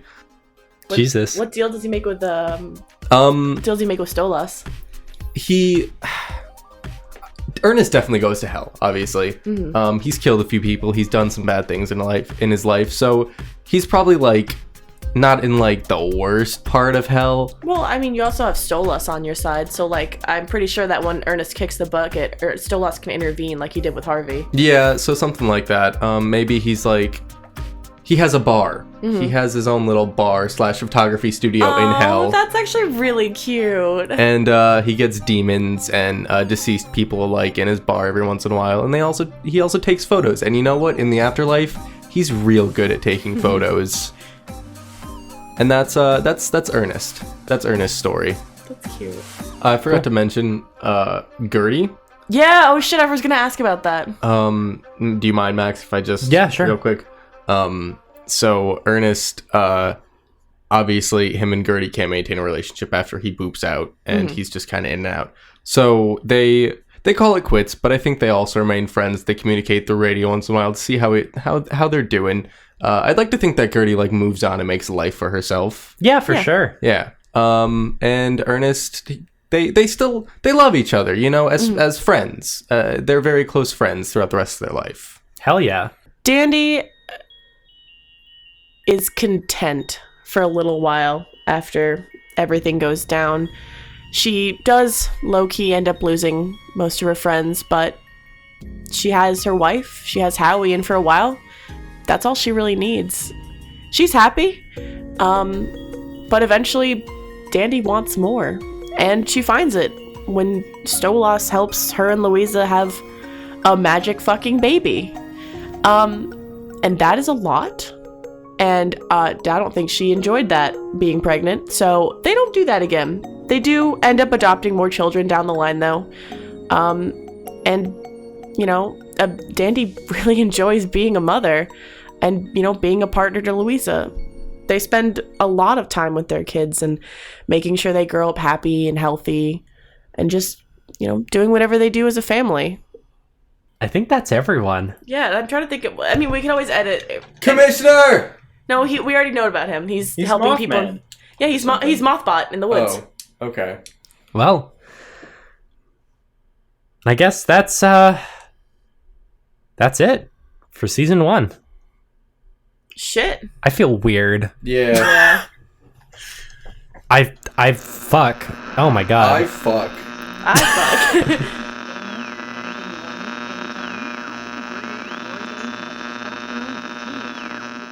We cut forward 90 years. 90 years after the fall of the train yard, after the return of Gemini, to the distant year of 2017, inside of a popular pizzeria in Cincinnati, Connecticut, Papa Paparelli's, a young man with curly black hair sits at a booth, tapping his fingers impatiently. Louder than he probably means to, the young man exclaims, "God, I wish I had my pizza." Within the next 20 seconds, the server rushes out. A half-cooked pizza sits on a serving tray in front of him as he passes it to the man. The man looks down at this burning hot slab of half-melted cheese and says, "Oh, I don't want this. It's not done." The server blinks, dazed, mutters a quiet apology as he takes the pie back into the kitchen. The young man pauses, perplexed. Next to him, a woman tries to quiet her screaming infant. The man turns to the woman and says, "I wish you would shut that thing up," and watches with a combination of delight and horror as the woman begins to frantically try and cover her infant's mouth to prevent it from screaming. The man smiles slowly as he stands up from the booth. He begins making his way towards the door when a server says, "Sir, your food's not done." The man turns and says, "I wish you would go shove your head through that wall." As he exits the pizzeria, he can hear the sound of thumping as the door closes behind him. He walks down the block, growing ever more confident, delighted with his newfound discovery.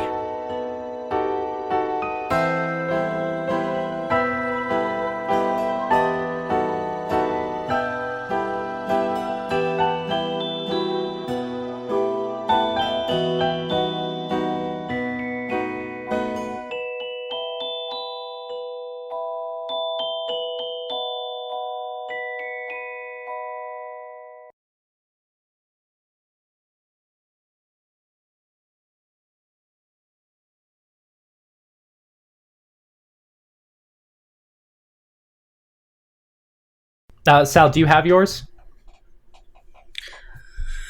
I guess. You got it, Sal. If you listen, if you want to go last, if you need some time, if you want to write it out, whatever you want, bud. I just don't know, like, what else there's. You can just say that, like, on. you know, Harvey either loves it or hates it where he is. He talks to his friends. He, like, low-key lives vicariously through our adventures, through whatever, or he just enjoys quiet. He strikes up a budding friendship with Demetrius. I don't know, whatever you want. Whatever would make whatever would be a good ending for Harvey in your eyes. Okay. He has a surprise baby. With Demetrius. It's an owl baby. Harvey is horrified. His name is Darby. And from the forest you just hear, ha! Stolas hops into the conversation and says, you know, we've been... fuck. I've been hitting puberty lately. You know, oh my god. Can I not do Stolas right now? Drink some water. You're right. Oh my god. Fuck. That was really good, though. What? Wait, I'm sorry. I don't know what nepotism means. It's when you get all of your family in on, like, a business. Oh. Okay. You could sort of argue that this whole podcast was nepotism. Is nepotism? Yeah, because it's only Max's friends. I guess. I'm also dancing like crazy right now. What? I'm listening to a song. Okay, I'm interrupting this whole thing because I want to tell you. So, who played through Red Dead Redemption 2? Not I didn't. me. No spoilers. I'm working on it. I played through like half of it. Alright, so towards the end, apparently there's my a God. song called Ode Town Road that plays, and it's like a hip-hop / country song, and it got really high on the country charts. Okay. And that's how I heard about it. And holy shit, is it a jam. It's all about how you want to ride on your horse like you can't no more.